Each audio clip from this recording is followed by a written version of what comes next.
أعوذ بالله من الشيطان الرجيم بسم الله الرحمن الرحيم الحمد لله رب العالمين لا حول ولا قوة إلا بالله العلي العظيم وصلى الله على محمد وآله الطاهرين.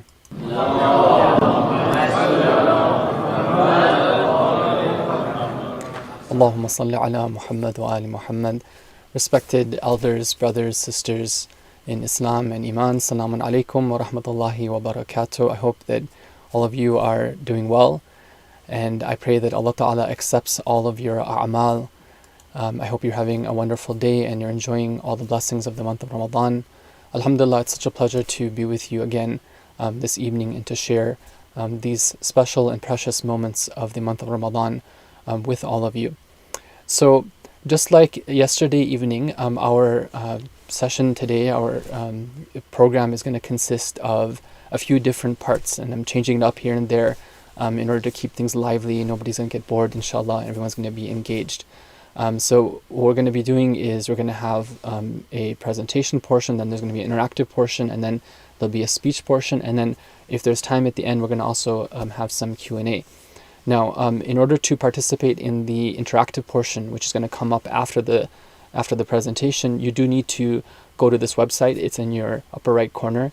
So just type it into your browser, slido.com, and then when you get there, there'll be a place where you have to put in an event code, and it's really simple. It's SABA, like Saba. So slido.com, #Saba. It's really easy. And they won't ask you for an email address. They're not going to send you any spam marketing or anything like that. And then that way, when we start the quiz, you'll be able to join in. Inshallah, I'll give a bit of time after the presentation, but if you do it from now, then you'll be all ready to go. And I am looking forward to even more participation in our interactive portion, inshallah. So let's move now to our slide presentation. So once again, our topic is parables of the Quran. And yesterday we were able to cover a beautiful parable of the Quran that had to do with how to give in a way where we're not giving up, meaning that we're not giving up from our soul, we're not like losing out, but actually we're gaining when we give. And the analogy and the parable was that of a garden which can either have like a downpour or a drizzle. And it's a very beautiful analogy, a parable. I hope that inshallah all of us benefited from it. Today I have another parable for you guys, but before we get there, I just have one hadith to share with you about the month of Ramadan. So let me go to the next slide here. If I can get the next slide, please. Okay. So we have a hadith from our fifth Imam alayhi salam. And he is reported to have said that to Allah belongs angels who have been appointed to take care of those who are fasting. That means, inshallah, everyone who's fasting, they may not be able to see them, but they should know that according to the people who do see them, who are aware of these things, who are in charge of them, they tell us that those angels are there. They seek forgiveness for them every day of the month of Ramadan till the end of the month. Every night, they call out to those who have fasted when they break their fasts, "Congratulations, O servants of Allah! You have stayed hungry for a little, but you will be satiated for a long time." Satiated meaning that somebody who has what they need. And of course, this is talking about the hereafter, in the spiritual realm.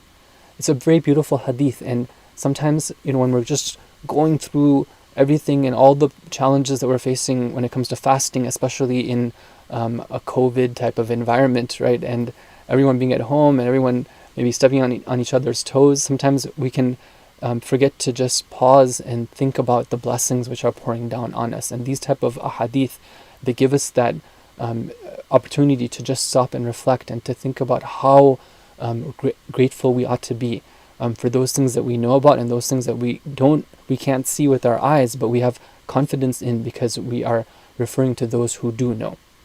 So with that, we're going to go to our parable for today. So the parable is the parable of Satan. Allah actually uses Shaitan, Iblis, as an example, as a parable. So while you're reading the screen, inshallah, we're going to be listening to the recitation of these two verses from Surah Al-Hashr. A'udhu billahi minash shaitanir rajim. Bismillahir rahmanir rahim.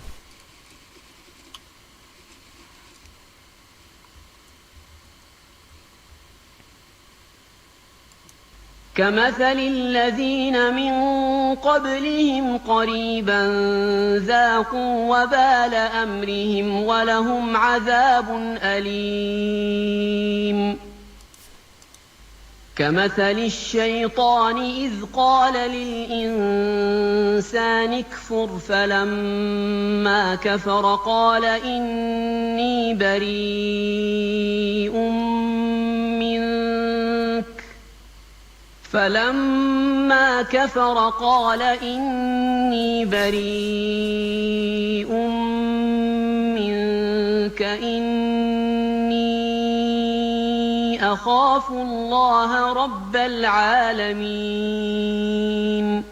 Sadaqallahu al-Aliyyul Azim. Your enemies are like those who recently before them tasted the evil consequences of what they used to do.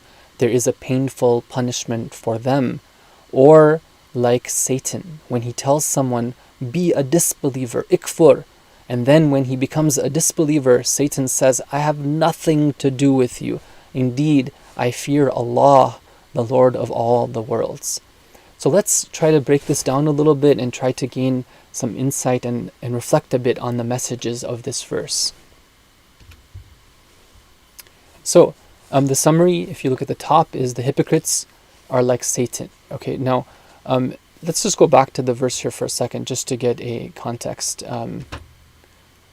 Okay, so in this verse, in these two verses, Allah first talks about the enemies, and according to the Mufassirin, this group of people are one of the groups of the Ahlul Kitab, who are present in Medina. They're living alongside the Muslims in the city of the Prophet. Now, when the Prophet ﷺ had migrated to Medina, all the major groups in Medina, they welcomed him and they agreed to accept his leadership, and they came up with a beautiful treaty and a way of governing, and everyone's rights were respected. But what happened was that as the Muslims started to grow in their strength, the dunya started to become more appealing for some of these groups, and they started to feel like not so committed to supporting and being part of the city. And some of them started to kind of think about being treacherous and breaking things and breaking the treaty and going back on their word. Now here Allah is referring to one of these groups that had actually done something like an act of treason. They had gone back on their word, and as a result they were exiled from Medina. Then afterwards there was another group among them who were the Bani Nudayra, who were thinking about doing the same thing. And Allah is warning them and saying that don't take this route. You're being promised by these hypocrites that they're going to support you. There are some people among the Muslim ranks who are going to you and they're telling you that, if you uprise, we're going to be right there behind you. We'll draw our swords. We're going to attack our own people. They didn't realize that we're actually against them. This is the type of talk that's going on. And through these verses, Allah is warning them. So now let's go and look at some of the things that we can learn from this. So first question is that what are some of the ways in which shaitan gets someone to disbelieve? Because in the parable, Allah is saying that these hypocrites who are promising you that they're going to help you, they're like Satan. Satan promises someone to help them if they become a disbeliever, but then he abandons them because he fears Allah. So what are some of the ways in which Allah gets someone to disbelieve? Well, some of these ways are through whispering, through false hopes, through making the dunya seem beautiful, through making one's actions seem beautiful. These are some of the ways that Allah tells us. He says that this is your enemy, and these are his strategies. So you should be aware of them and prepare yourself, and don't let him penetrate you. Now, this when in the verse Allah quotes him as saying ikfur, be a disbeliever, it doesn't mean that shaitan only just says something. No, he has techniques for actually making somebody disbelieve, and these are some of those techniques. Now the next question that comes up is that why does shaitan disavow? Like he says, Inni bari'un minka. I don't have nothing to do with you. Why does he do that? I mean, isn't it the case that shaitan is kind of like, looking for, people to join him? Isn't he kind of like, wouldn't he be like saying that, okay, now I actually got this person to disbelieve, now I can take them into my ranks, I've strengthened my army? Well, the answer for that is that after misguiding, shaitan's job is accomplished. His goal is never to, once they fall, then sort of be there as their supporter, because he doesn't have anything with he can support them. You see, shaitan is just, like everyone else, a creation of Allah. Allah has given him permission to do certain things. لَأُغْوِيَنَّهُمْ أَجْمَعِينَ. He can misguide people, he can swerve them off the path, he can do waswasa, he can do certain things, but he's not in any way like an independent source of power. It's not like God versus shaitan. Shaitan can only do certain things, and his job is to get somebody to disbelieve. And once he gets to that point, he's like, I'm done. I'm successful. I've accomplished what I'm looking for. The next question that I want to take up is that how are the hypocrites similar to shaitan? Because these hypocrites are telling these group of the Ahlul Kitab that if you uprise and you break this treaty and you go to war with the Muslims, you stop following the Prophet and accepting him as your leader, then we're going to be right there with you. We'll be supporting. We're going to turn against our own ranks. So the reason why this analogy and this parable is given is because just like shaitan, the nature of hypocrites is that it's easy for them to make promises. It's easy for them to like say that I'm going to do this, I'm going to do that. But when it comes time to actually putting their words into action, they very easily are going to let go of that. Because they don't have any reason to be faithful. They don't have any reason to be truthful. They're always looking out for their own self-interest. So having said that, now let's go to some of the lessons that we can take from this very powerful parable of Satan. So the summary, again, is the hypocrites are like Satan. He promises someone to help them if they become a disbeliever, but then he abandons them because he fears Allah. Some of the lessons are, first of all, hypocrites look after their own interests.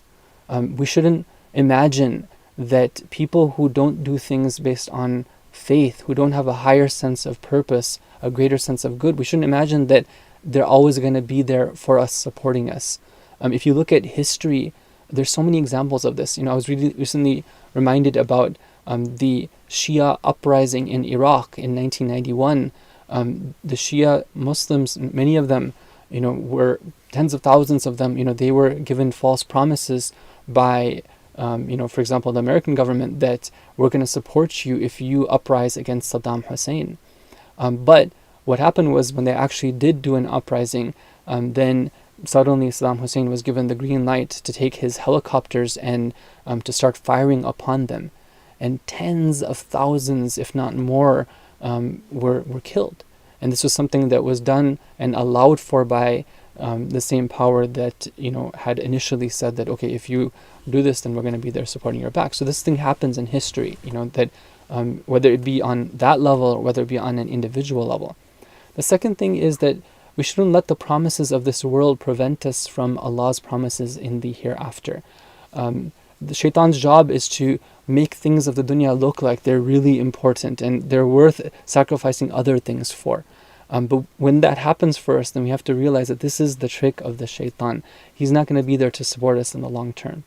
And the last point is that never feel safe from shaitan. This verse, there's one of the examples of somebody whom this happened to in history is mentioned in numerous ahadith. It was somebody who was known for his ibadah, actually. He was famous for that. But what happened was that, he wasn't 100% sincere, and he wasn't careful of himself. Maybe he got into a type of lull,